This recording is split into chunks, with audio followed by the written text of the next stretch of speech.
Salut, moi c'est Victor. J'ai 24 ans et j'habite actuellement en banlieue parisienne. En retournant quelques années plus tôt, je peux assurément vous dire que j'étais un vrai sportif. Rugby, golf, tennis. J'ai déjà essayé de faire du skate. Pas du penny, du skate. Également du surf, mais j'ai pas accroché. Par contre, j'aime vraiment partir à la montagne. Bref, je fais pas vraiment de sport extrême. Pourtant, plus je grandis et plus j'ai le sentiment de me rapprocher de cette culture. Ce qui me paraît étrange, puisque je pratique aucune de toutes ces disciplines. La diffusion en masse de contenu de sport extrême me permet de me sentir quasiment partie intégrante de cette culture. Ça me fascine vraiment. Et je me permets même de juger certaines disciplines, sans même en connaître les tricks ou bien les riders. J'ai envie de rentrer dans la réalité de ces sports. Pas pour prétendre avoir de la légitimité, mais plus pour me heurter à cette culture qui m'intéresse. Évidemment, je peux comprendre que l'on puisse préférer une discipline à une autre. Et je me suis même amusé à prendre part à ces conflits interdisciplinaires. Roller enculé, ça vous parle ? J'ai longtemps fait partie de cette vague de haters qui crachaient sur le roller. Sans même être un skateboarder évidemment. J'étais persuadé que le roller était un sport de naze. Ironie du sort, mon seul ticket d'entrée dans le monde de l'action sport, c'est quelqu'un qui vient du roller.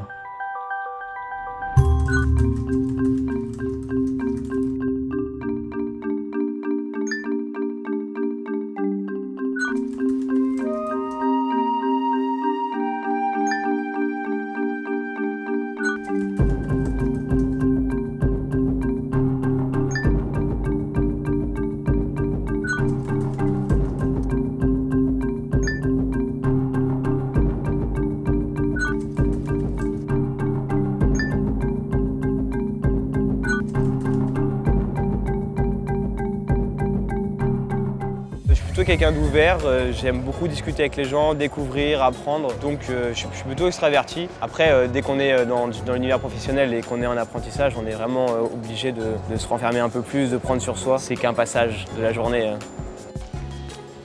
Ah bah te voilà, 8 heures de cours. Je suis en révision en fait pour le concours d'entrée à l'école d'avocat. Et du coup ici on est à Assas. C'est dans le centre dans lequel j'ai étudié depuis ma première année de licence. Je viens de trouver mon premier stage au ministère de l'Agriculture où je vais être greffier en chef. Donc je vais enregistrer tout ce qui est contentieux pour le distribuer au sein du ministère de l'Agriculture.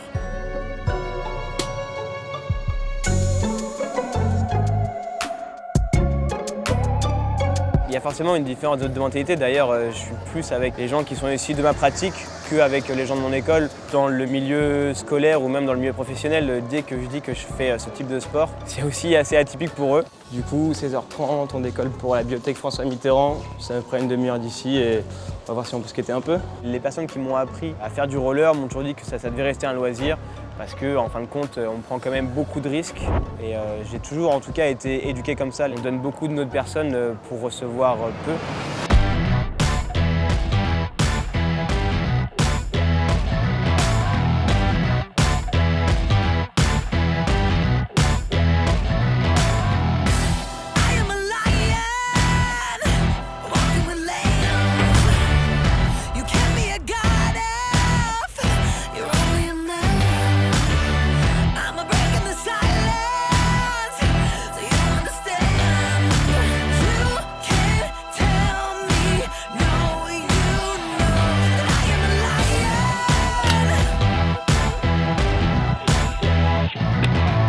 Le roller, ça m'a quand même apporté pas mal de choses, notamment le fait d'être perspicace, on va dire. Notre tricks, on ne met pas d'un coup, on prend plusieurs chutes, on se relève, on s'est fait mal et en fin de compte, on veut vraiment le faire pour se dépasser. La persévérance, ça se retrouve aussi bien dans le sport que dans le milieu scolaire, même dans le milieu professionnel.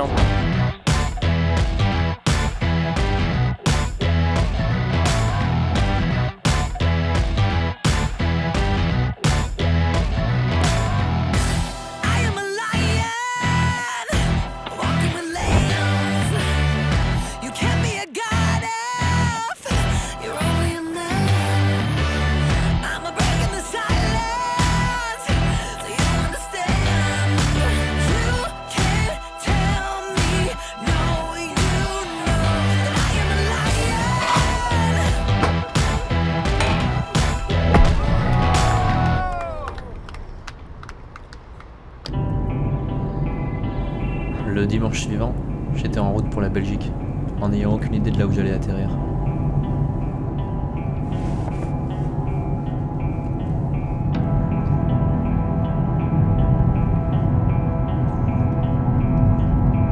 les pattes, c'est Victor. On vient de passer la frontière là, c'est quelle sortie?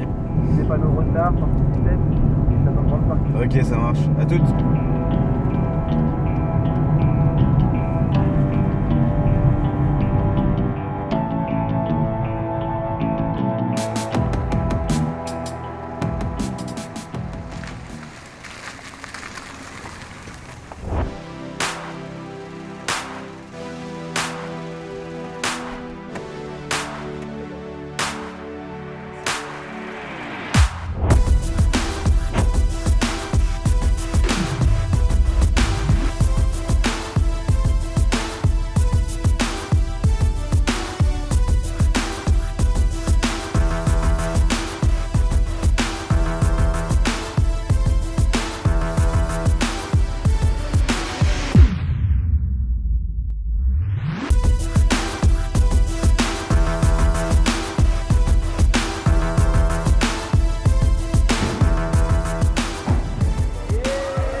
Faire du roller. Bon, c'est un grand mot apprendre à faire du roller parce qu'il y a beaucoup de disciplines, beaucoup de pratiques. On va déjà lui apprendre à rouler, la base de la base, et après on va essayer de lui faire quelques slides. On va essayer de descendre cette petite descente là. Ouais, d'accord. Toujours se mettre en avant.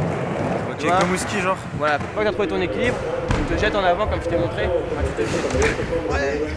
Tu vois, j'étais pas monté sur des rollers depuis le CM2 et déjà j'arrivais à rouler, ce que je pensais pas. Ça reste hyper dur, tu vois, genre au final, quand je voyais les mecs dans des vidéos sauter 10 000 marches, je pensais pas que je pouvais le faire, tu vois, mais genre ça avait l'air accessible, au final c'est trop dur.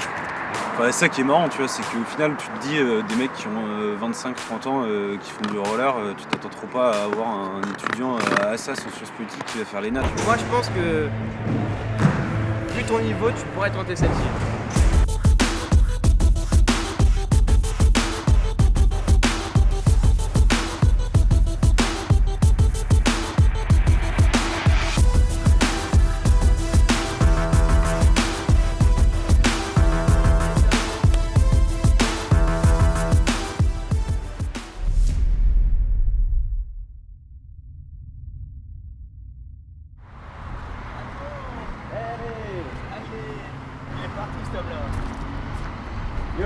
Tu me suis, c'est ça? Exactement. Ça. Et là, du coup, tu vas enchaîner les deux, genre? Ici, on est dans une discipline qui est un petit peu plus dangereuse. On va dire que c'est l'autre versant du roller. Tu as le roller agressif en skatepark et le roller agressif en street. Dès que tu as un mobilier qui a été posé pour faire ça, par exemple dans un skatepark, tout est fait pour que tu te fasses pas mal. Tu vois, ici, par exemple, il y a des marches. C'est pas des plots inclinés comme dans un skatepark où tu peux rouler dessus.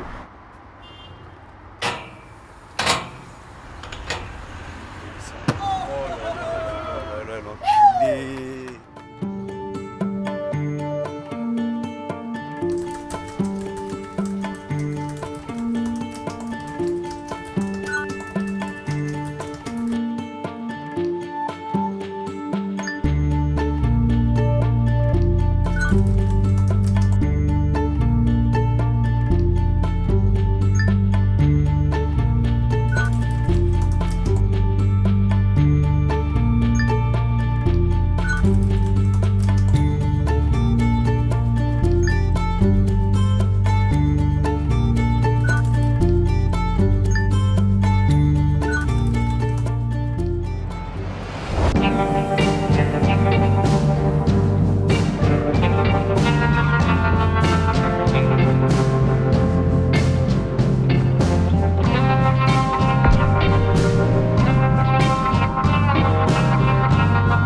Je suis arrivé moi ici du jour au lendemain, sans connaître personne, parce que je voulais changer, je voulais voir un peu comment ça se passe à la montagne en fait. J'ai l'opportunité de revenir ici chaque année. Je pense qu'à un moment donné, il va falloir que j'arrête. Je ne peux pas faire ça toute ma vie.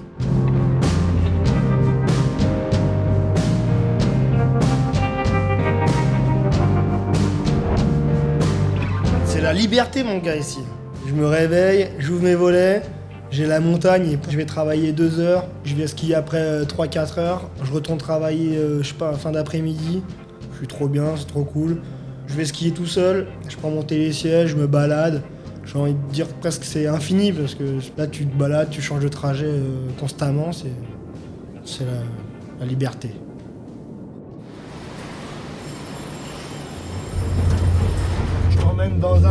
sur un petit kicker, juste derrière cette petite vallée là, la roche de Millau. Et normalement ça a tout soufflé, ça a tout recouvert, donc j'espère que la réception va être bonne quoi. Un bon petit kick, il y a un peu de boulot à faire. Et moi d'envoyer du gros là-dessus.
Ça faisait 20 ans que j'étais à Paris. J'avais fait une semaine de ski quand j'étais en 6ème. Et là, je suis retourné faire du ski avec mes potes un petit peu avant de commencer les saisons. Ça a été un déclic. J'ai redécouvert tout ça, en fait, le sport d'hiver. Je me suis dit, il faut que je vienne absolument travailler ici, absolument profiter de cet endroit, quoi.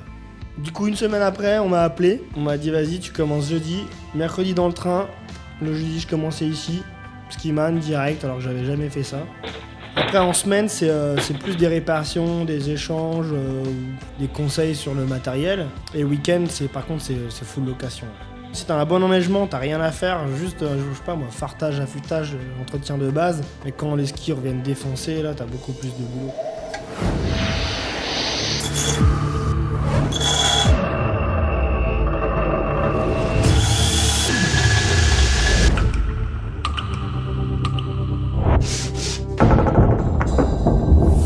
De toute façon, tous les skimans qui sont là, c'est pour skier. Je connais aucun skiman qui skie pas pendant ses pauses, ses heures de congé ou même dans une saison. J'ai toujours dit, si un jour je devais arrêter du jour au lendemain parce que soit je me blesse ou qu'on me propose quelque chose ailleurs, j'arrête ici, c'est pas grave.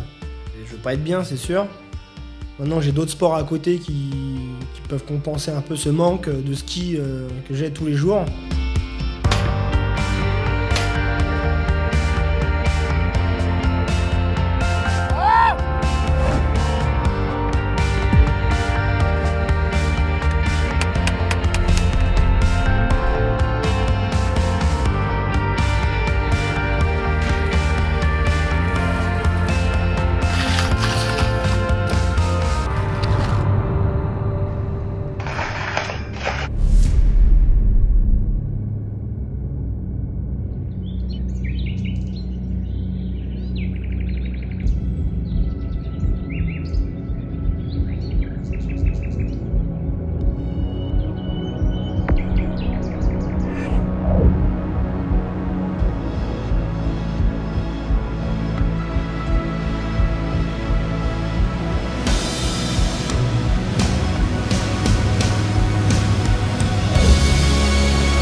À fond, c'est un peu cet esprit là que j'aime bien, c'est voilà, s'il y a du danger, c'est pas très grave, limite c'est ce qui me fait progresser et avancer.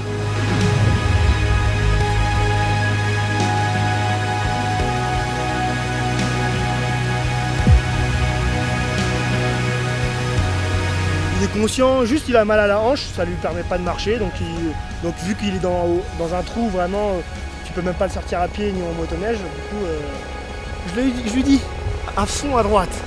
Le mec il fait quoi? À fond à gauche. Bam!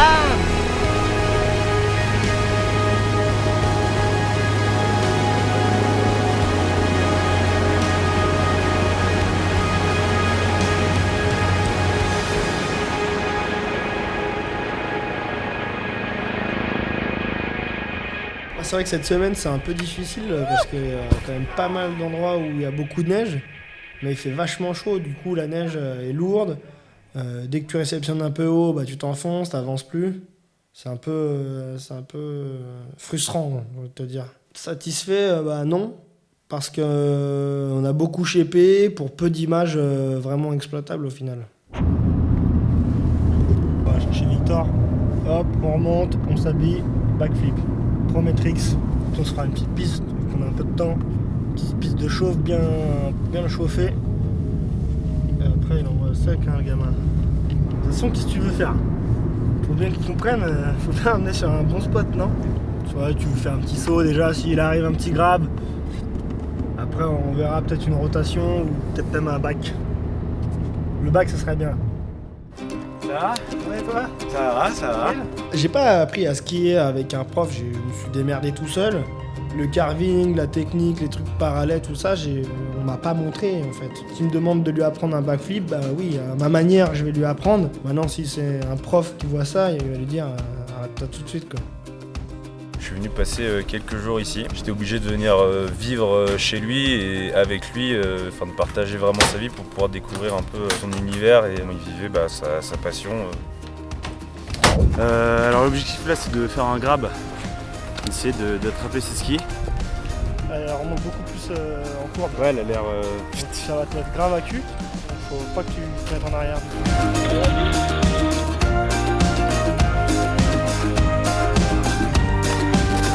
Pour pouvoir vivre sa passion du sport, du ski, en fait il a carrément orienté sa vie autour de ça. Parce que c'est vrai qu'en soi quand tu les vois juste comme ça, un mec qui part 6 mois au ski, qui laisse toute sa vie de côté, ouais spontanément j'aurais pas forcément compris. Donc du coup là, comme tout à l'heure, t'arrives bien groupé, d'accord?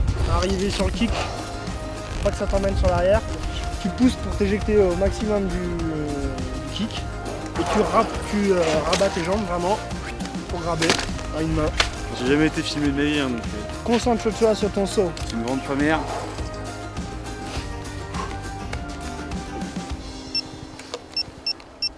Putain, j'ai trop l'impression que je vais faire un truc de ouf, c'est genre j'ai un réal, un mec en GoPro et tout. Ok, tes impressions? Ok. Petite pression, mais je pense que ça va le faire. Le but c'est de prendre du plaisir et de rester naturel.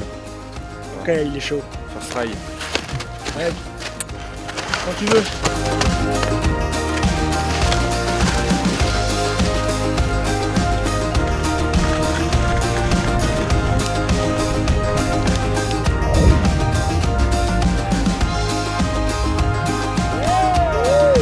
La vitesse, même si tu pousses pas, tu le passes.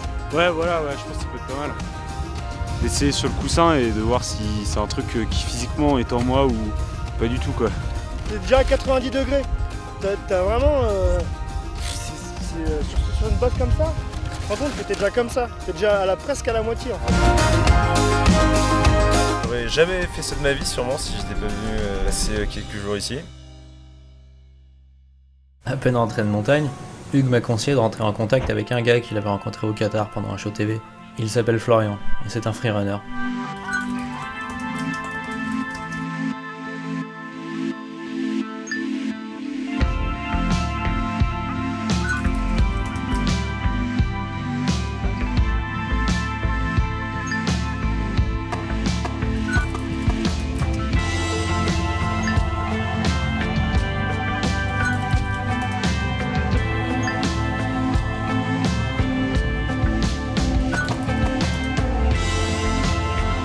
Je suis né à Vitry-sur-Seine, j'ai grandi une partie de mon enfance sur Paris, la banlieue. Vers mes 10 ans, j'ai bougé dans le sud du côté de Antibes, j'ai découvert le parcours. Ensuite, je suis retourné sur Paris à l'âge de mes 16-17 ans. Ça se transformait vraiment en manière de vivre tous les jours. Ouais, je devais avoir 17 ans, 17 ou 18 ans, j'ai arrêté les études pour me consacrer au métier de cascadeur que je fais depuis que j'ai 18 ans jusqu'à maintenant, j'en ai 24.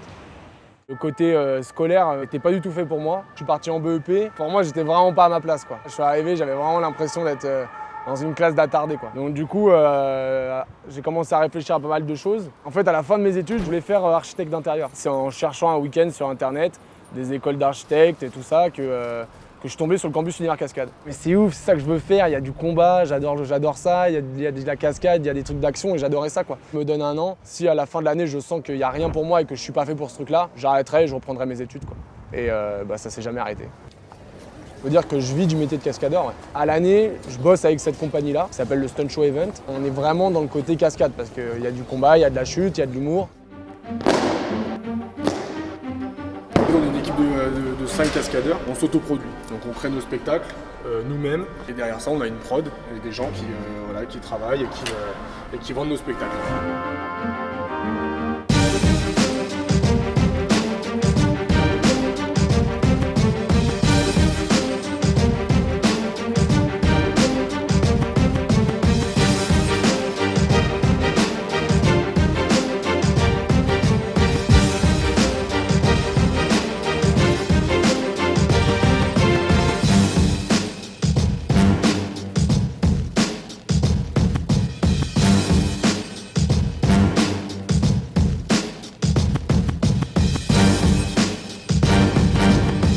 Pour l'instant, c'est ce qui me plaît le plus parce qu'il y a un rapport direct avec le public.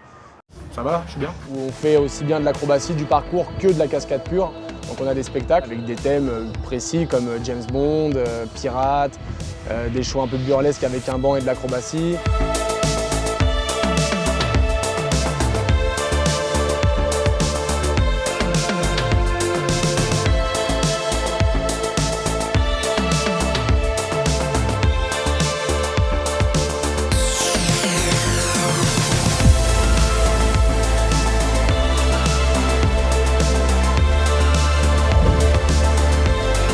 Pas du tout de spectacle en rapport avec, et du coup on va complètement créer un spectacle du début à la fin, une animation pour que le client soit complètement satisfait, donc ça, on gère ça avec lui. Et sinon, si toutefois nous on a ça déjà dans notre palette, peu importe le film, peu importe ce qui se passe, s'il y a du combat, il est adaptable partout, ça va juste être en termes de personnages, en termes de jeu, en termes d'univers sonore, mais la chorégraphie on l'a, donc on l'adapte juste à l'événement. Notre corps, c'est notre outil de travail. On ne peut pas se permettre de se casser quoi que ce soit parce que sinon on ne travaille plus. Et en tant qu'équipe, s'il y en a un qui s'en va, ça pénalise tout le monde. Mais ce genre de choses, je l'ai compris avec le temps, parce que au début je commençais, je m'échauffais pas. Et du coup ça a donné quelques lésions très légères, j'ai eu de la chance. Nous on n'est sous aucun contrat. Donc du coup il faut que je sois affûté toute l'année. C'est-à-dire qu'il faut que je sois toujours prêt à n'importe quel moment.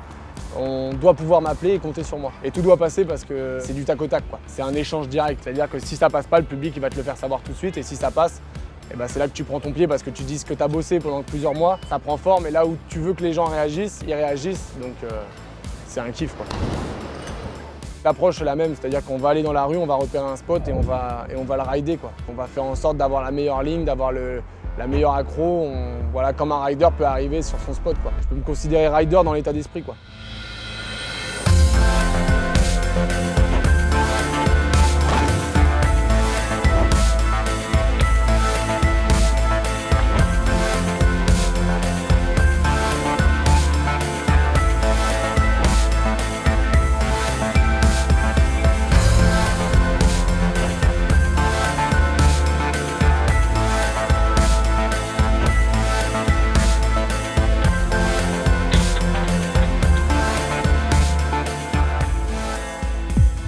Ma démarche elle est saine. Maintenant, sur les toits, c'est autre chose parce qu'on est tout de suite pris pour des voleurs ou des malfrats ou des mecs qui sont en train de dégrader. Voilà, on a tout de suite, en fait, sur les toits, on a tout de suite on a l'impression que les gens, on a une autre démarche, quoi. Alors que la démarche, elle est la même, quoi. On est juste en train de prendre de la hauteur et explorer un chemin que tout le monde ne peut pas explorer.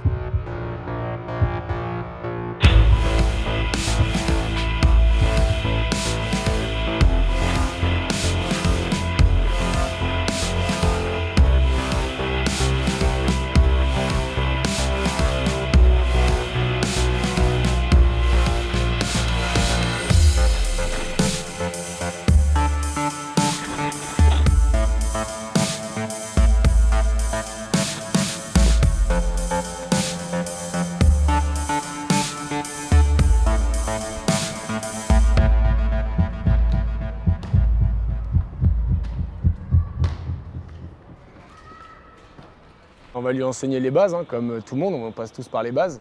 Et après, en fonction, il y en a qui se débrouillent très bien tout de suite. De toute façon, il y aura forcément un côté où il sera plus à l'aise que d'autres. On va évaluer un petit peu comment il bouge, on va lui faire des petits passes barrières, des petits sauts à droite, à gauche. Et puis suivant comment il bouge, on va voir comment on va pouvoir évoluer avec lui, quoi. Il va kiffer. Tu le vois, Florian, qui t'explique ses journées, ses sessions d'entraînement et tout, il a une hygiène de vie ultra clean.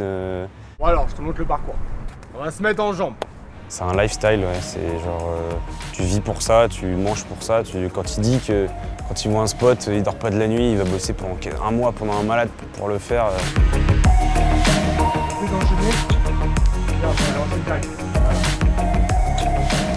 T'as ton talent et t'as ta condition physique, tandis que là, c'est que du boulot. Un mec qui taffe pas, il peut pas faire de parcours si tu taffes pas ton corps, si tu taffes pas ton mental. C'est vraiment un sport de gros bonhomme, quoi. Je m'attendais trop pas à ça, quoi. Voilà, comme je te disais, en fait, le passe-muraille, c'est juste le principe, c'est de passer au-dessus d'un mur.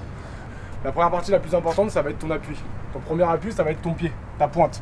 Et le but du jeu, ça va être tes bras, ça va être de les envoyer en l'air. Ça va te permettre en fait de monter. Donc en fait, tu vas venir, tu vas poser pointe, fléchir et monter. Ouais, c'est ça, c'est ça. Voilà. Là, t'étais bien. Une fois que tu as posé celui-là, tu as ramené celui-là, ça c'est très bien.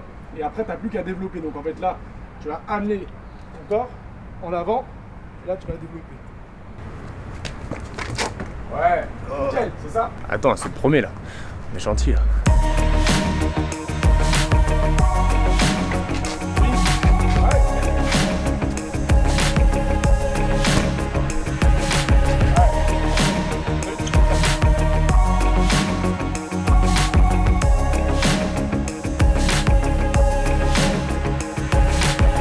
Ces petites choses là, c'est les bases. Par contre, si je vois un spot et que je me dis putain merde, là j'ai pas le level, je vais m'entraîner pour ce spot là, je vais m'entraîner là-bas, tu vois, et je vais mettre des distances. Et le parcours, c'est que ça. C'est que ça, c'est t'arrives, soit t'as le level et tu peux le faire, soit t'as pas le level et faut que tu bosses pour l'avoir, quoi. Et le truc, c'est le crash test du parcours ici. C'est quoi? Un mur? T'inquiète, un mur peut en cacher un autre. Première difficulté, c'est d'arriver en haut déjà. Déjà, ça va être le premier jeu. Je me mettrai en bas pour te réceptionner, parce qu'à mon avis, tu vas finir dans la grille. Ensuite, une fois que tu es en haut, tu tournes. Ouais, là, c'est impossible. Le premier pied ici va être déterminant. C'est celui-là qui va te permettre de monter pour arriver en haut. Si tu n'y arrives pas, tu tombes. Ça monte, hein. Voilà, une fois ici, le but, c'est vraiment de faire un pied, tu vois. Maintenant, j'ai la vraie vision, donc j'ai plus celle que des magazines et des vidéos sur YouTube, tu vois, que j'avais.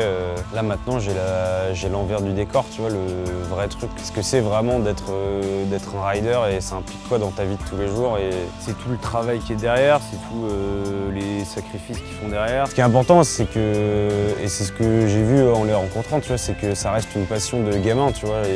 Sauf qu'ils l'ont fait évoluer, ils l'ont professionnalisé. Ils se sont donné les moyens d'atteindre un certain niveau et de continuer à s'amuser au fil des âges. Ils ont tous, genre avec le ski, le roller, le parcours, ils ont tous une communauté de ouf, plein de potes.